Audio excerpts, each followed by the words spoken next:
Dear students, good morning. Okay. Now we'll read about a sentence. Who can say what is a sentence? You? Yes. You? Yes. But one thing remember, before making a sentence or reading a sentence, first we should learn about words. Because a sentence can be made up of a number of words or a sentence can be made of a word. For that reason, at least we should know what is a word. Like a sentence, as I previously told you, a word can be a sentence. A number of words is required to make a sentence. Like this.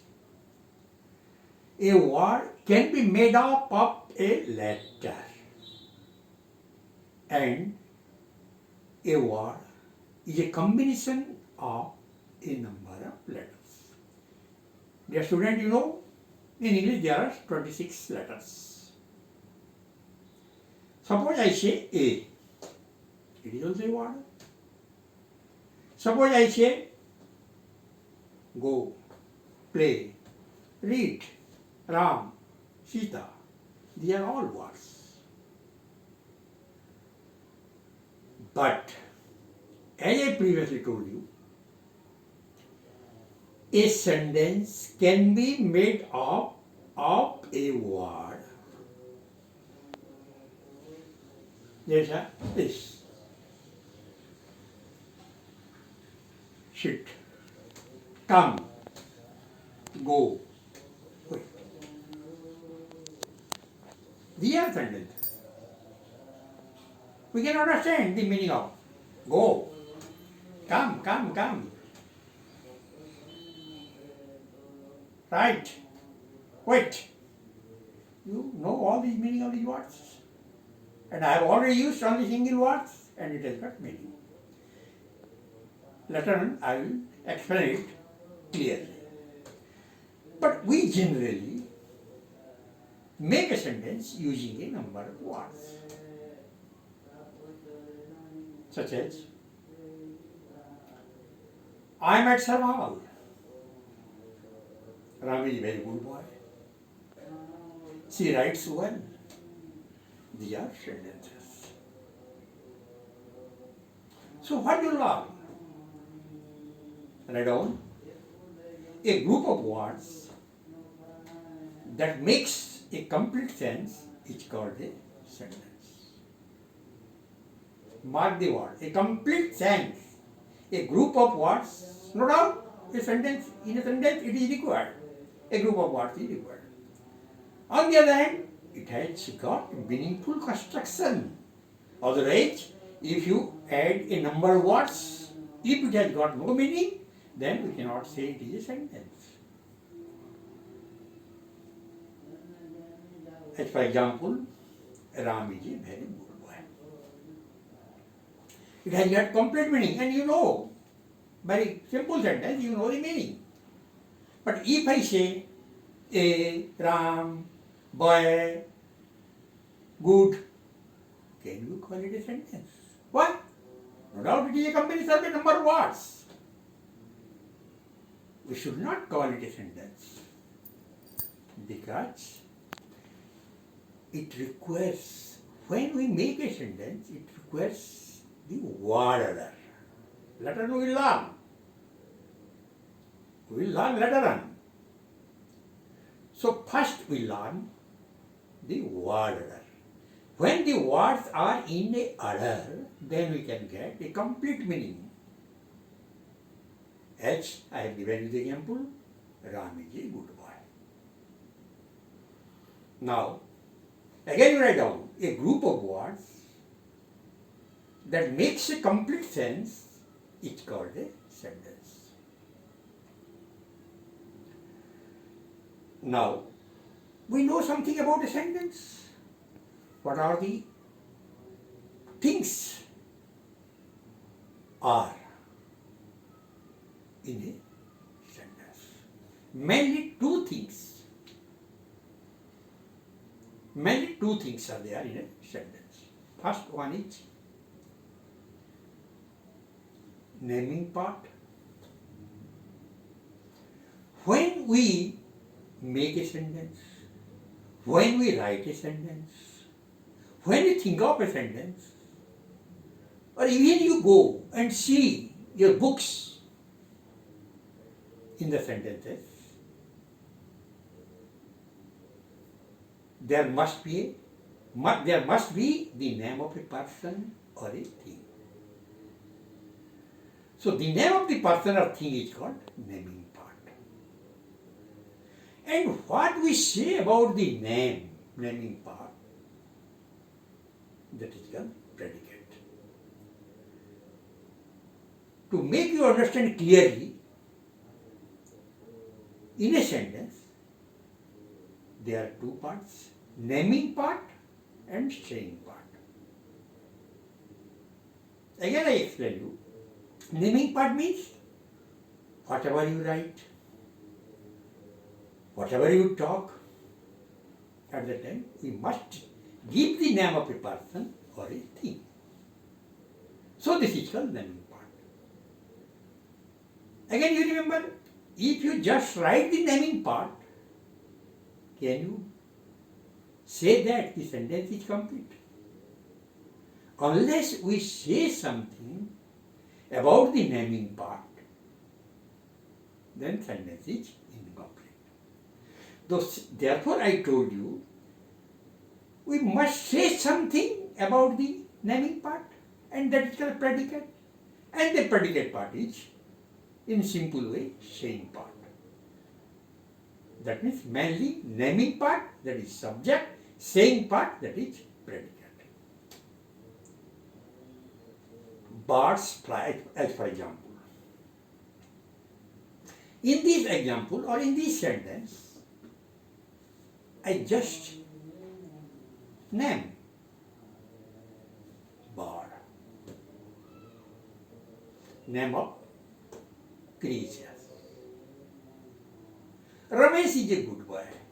Ramesh is the name of a person. Sarbal is a very small town. Sarbal is the name of a place.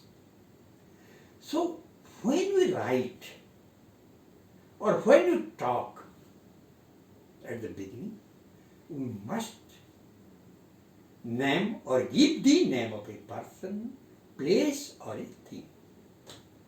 That is, previously told you, naming part or subject. And what we say in this example, fly. Bird is the subject, naming part. And we say something about that bird. But what does the bird do? Birds fly. So fly is the predicate part. Did you understand? If they are in doubt, again I shall explain you. Okay? Clear? Clear. Then, so totally at last we learn that the sentence has two parts, subject and predicate. The naming part and saying part. So when again the question arises, when we write a sentence, how do you know this person is the subject, that means the naming part, and which person is the predicate, the saying part? That is the important thing. Later we will read about this. Just I tell you here, there is a word var. There is a word var, the action, saying word or the action word. In each sentence, there must be a var. Without a var, it cannot make sentence. As for example, I eating mango. This is, so far grammar is concerned. You can speak while you are talking to someone. This sentence can be to some extent correct. Oh, eating I am. Eating. This sentence can be to some extent it is correct. But for a learner of grammar, a verb is required. I am eating rice. Or I eat rice. Am eating verb, eat verb. So we learn that without a verb we cannot make a sentence. And about a verb, there are a lot of things. Present tense, past tense. Later on we'll read. Again, one thing read. Previously I have told you naming part and saying part. These two things, that means subject and predicate, these two things are required in a sentence. But suppose a commander commands. A police officer orders his juniors. A teacher requests his students. At that time, the commander commands, go. The police orders, bring the pen. The teacher requests, show me your books. So the commander commands, the police officer orders, the teacher requests. Go. Order. Request. Request the student. Sit down. Get out. Come here. These are the sentences. Come. This is sentence. Sit down. This is sentence. Get out. This is sentence. So we have read I just tell you these are the sentences. But in this sentence, the saying part is there. But the naming part, as previously I told you, the subject, naming part means the subject. In these sentences, subject is not written. Still we understand. Get out means he indicates someone to get out. Order someone to do something. Request someone to do something. So in these sentences, only verb was there. And we understand the subject. Suppose I say, bring the pen. That means you bring the pen. The commander orders not to go there.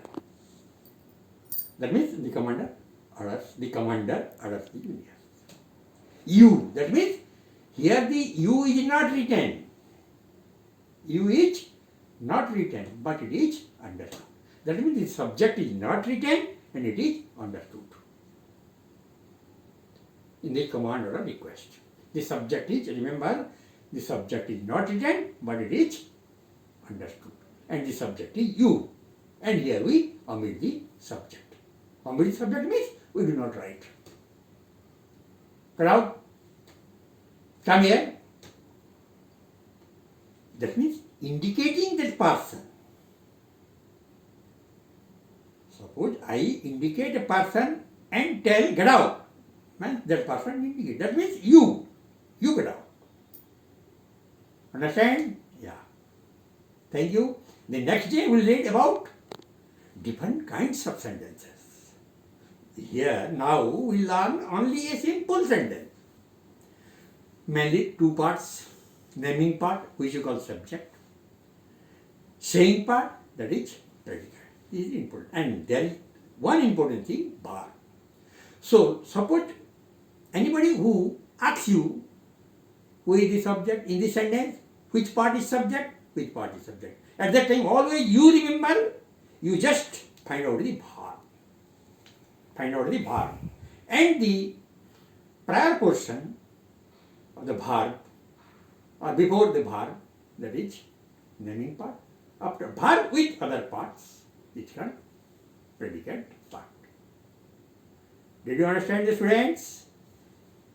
Very easy. Two things you remember. In a sentence, two things are there. Naming part, saying part. And verb is the head word of the predicate part, which you call saying part. Thank you. Tomorrow we will learn about different kinds of sentences.